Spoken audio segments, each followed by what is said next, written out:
진료를 받지 않으면 그런 시기를 놓쳐서 결국 인공관절 할 수밖에 없고, 이런 경우들도 많기 때문에 좀 무릎에 통증이 있으시다면 바로 내원하시기를 권유를 드리는 바입니다. 안녕하세요. 두발로병원 이정아입니다.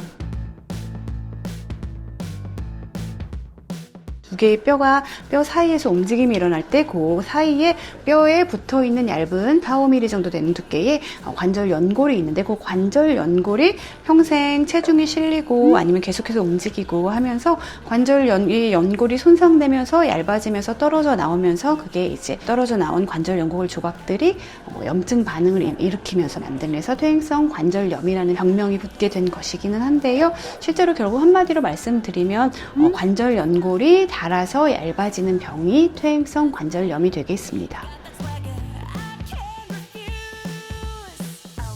가장 기본적으로 맨 처음에 하는 검사는 엑스레이가 되겠는데요.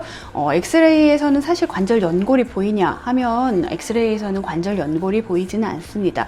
엑스레이는 뼈만 잘 보이는 검사이죠. 근데 결국은 이게 사람이 서서 엑스레이를 찍었을 때 요 뼈와 뼈 사이가 비어 보이게 되는데, 그 빈 공간이 결국 관절 연골이 있어서 관절 연골의 두께만큼 비어 보여야지 되는데, 관절염이 진행하면 관절 연골이 닳아서 얇아지면서 비어 보였던 관절 간격이 감소를 해요. 이게 관절 연골이라는 게 신경혈관이 없기 때문에 우리 몸에서 가장 재생이 안 되는 조직 중에 하나입니다.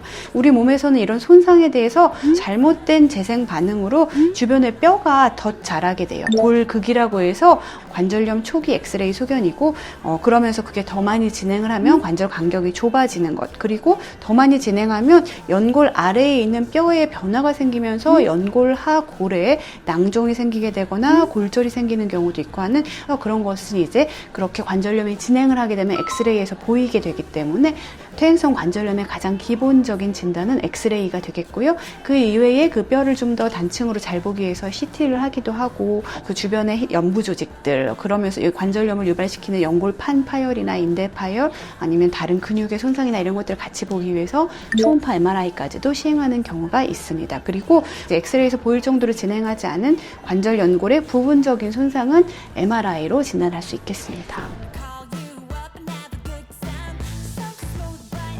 실제로는 관절염이라는 게 어떤 고기에 이제 계단식으로 진행하는 병이 아니라 스펙트럼으로 천천히 진행하는 그런 것을 이제 인위적으로 잘라서 4단계로 가끔 나눠놓고 이렇게 한 것인 건데요. 그래서 각각의 그 단계에 따라서 우리나라 수술의 적응증이 각 달라질 수 있습니다. 의료보험에서 정해놓은 적응증도 다르고, 그냥 그 실제로 가장 효과적인 치료법도 다 다르고 하는 것이 있다고 할 수 있겠는데요.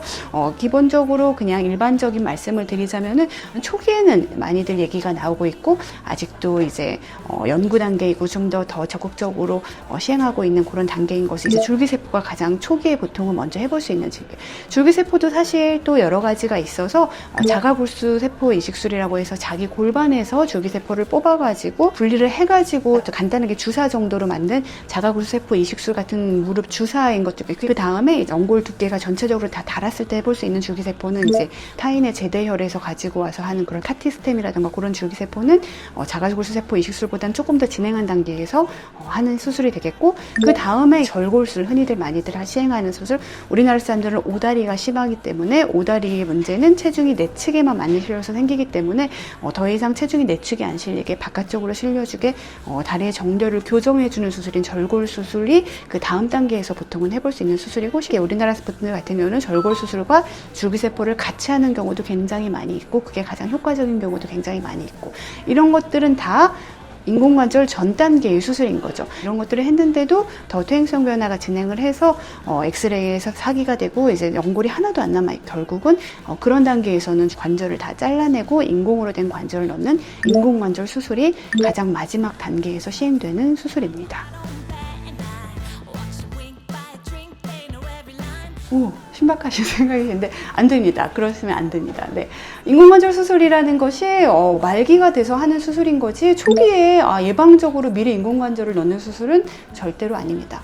왜냐하면 인공관절이라는 게 자기 관절은 없애고 인공된 뼈 대신에 역할을 해주는 금속을 넣는 거고 그 사이에 연골 역할을 해주는 플라스틱을 넣어서 인공으로 관절을 만들어주는 수술인 거인 건데요. 퇴행성 변화가 오면서 연골이 닳아서 뼈와 뼈가 부딪힐 정도로 많이 닳아서 아파지면 그때 인공관절 하시는 건데 연골이 닳아서 퇴행성 관절염 말기가 되듯이 가운데에 넣어주는 플라스틱도 닳습니다. 인공관절이라는 것은 수명이 있어요. 그래서 인공관절 요즘에는 아껴서 잘 쓰면 뭐 30년도 쓴다고 하긴 하지만 그거를 30, 40대 인공관절 수술을 하게 되면은 2번, 3번을 더 인공관절을 해야 된다는 얘기인 건데 인공관절이 시멘트로 단단하게 붙여놓는 수술인 건데 이걸 다시 뽑는 과정에서는 뼈가 굉장히 많이 같이 떨어져 나와요. 그렇게 되면은 그때만큼 그렇게 조그만 인공관절을 넣을 수 있는 게 아니라 훨씬 더 큰 기계를 넣어야 되고 주변의 인대들도 같이 그런 경우는 다 손상이 되고 하기 때문에 그러면 주변의 인대도 더 많이 잡아줄 수 있는 그런 인공관절을 넣어야 되고 그런 인공관절이 들어가게 되면은 첫 번째 수술보다 더 수명이 짧아져요. 그렇기 때문에 가장 좋은 인공관절은 한 번만 하는 인공관절입니다. 그렇기 때문에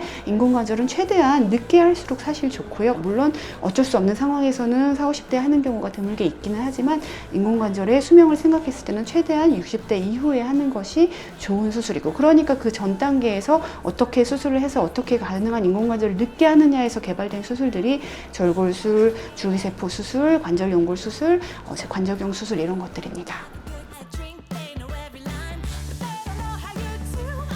네, 물론 다 차이가 있습니다. 자가수 골수 세포 이식 수술 같은 경우에는 바로 걸을 수 있는 장점이 있어서 요즘 들어서 최근에 많이 시행되고 있는 그런 수술이 되겠고 일반적으로 줄기세포 수술이라고 알려져 있는 카티스테모 보통 주사로 하는 게 아닌 이제 관절경 수술을 하게 되는 거인 건데요. 그것도 역시 수술 자체는 간단해서 뭐 아파서 막 목발 짚고 재활 기간이 길고 이런 것은 전혀 없는데 다만 그게 이제 젤리 형태를 그 연골 손상 부위에다가 뿌려주고 나오는 거기 때문에 그 연골이 다시 거기 생착을 해서 그게 어느 정도 단단한 연두부 같이 되고 그 단단해지기 전에 너무 막 체중을 확 실어버리고 하게 되면 이게 다 쓸려나가서 수술한 게 소용이 없어져 버리게 돼요. 그래서 카티스템 같은 수술을 하는 경우에는 6주에서 8주 정도 목발을 짚어서 수술한 쪽 다리는 체중을 실는 것이 권유가 되지 않기 때문에 그렇게 되면 이제 또 근육이 많이 약해지기 때문에 그 이후에는 근육을 얼마나 잘 회복하느냐에 따라서 완전히 스포츠로 되돌아가고 이런 것에 기간이 결정이 될 텐데요. 그런 정도의 재활이 필요한 수술이 카티스템이라고 하는 제대혈에서의 줄기세포 수술이 되겠고요. 절골 수술은 줄기세포 수술보다는 환자분들이 느끼기에는 통증도 좀 있고 상처도 좀 절개가 꽤 들어가고 뼈를 부러뜨린 수술이기 때문에 수술 후 통증 조절 기간과 재활 기간이 필요한 수술인데요. 요즘엔 이 플레이트 스크류가 워낙에 튼튼하게 나오기 때문에 바로 다음 디딘다고 하더라도 어그러졌기 때문에 제가 디디면 안 됩니다 하는 기간은 없어요. 하지만 통증의 정도에 따라 다르긴 하지만 보통 1, 2주, 2, 3주 정도는 많이 아파서 보통은 잡고 걷거나 목발 짚는 경우가 많고 그 이후에는 얼마나 더 많이 짚게 되느냐는 본인의 통증을 견디는 정도에 따라 다를 수 있겠는 또 그런 재활이 필요한 그런 수술이 절골 수술이 되겠고요. 이 수술들 모두가 다 기부스를 해가지고 구부리면 안 되게 하는 수술은 지금까지 제가 얘기한 이 퇴행성 관절 수술에는 모두 없어서 구부렸다 폈다 하는 운동은 바로 다 모두가 다 가능한 수술들인 거고요. 그리고 이제 마지막으로 인공관절 수술은 어느 정도는 아직도 좀 아픈 수술이에요. 수술 후 통증 관리가 중요하겠고 재활이 들어가긴 하지만 인공관절 자체는 튼튼하기 때문에 제가 절대로 디디면 안 돼요. 이런 기간은 역시 없습니다. 다음날 바로 쾅쾅 디디시는 거 다 가능하시고 구부렸다 폈다 하는 것도 다음날도 다 가능하세요. 다만 이제 그런 것들 다 아프시기 때문에 근육이 회복하는 것에 따라서 좀 붙잡고 걸으셔야 되는 기간이 아프시고 다만 수술 후에 얼마나 관절 범위 운동을 열심히 하고 이런 것에 재활은 분명히 필요한 꽤 큰 수술이기 때문에 그런 재활이 보통 한 3개월 정도 지나면 진짜 수술하길 잘했다 안 아프다 다 펴지고 잘 구부리시고 걷는 것도 부족이 없이 잘 걷는 거는 수술 받는 분들 대부분 또 고령이신 분이시다 보니까 아무렇지도 않게 잘 걸으시는 거 한 3개월 보긴 하는데 아버님들 같은 경우에는 정말 다음날 막 안 붙잡고 잘 걸으시는 분들도 꽤 많기는 하세요. 그렇지만 이제 통증의 정도에 따라서 다를 수 있겠고 그런 재활은 분명히 필요한 수술이 맞기는 합니다.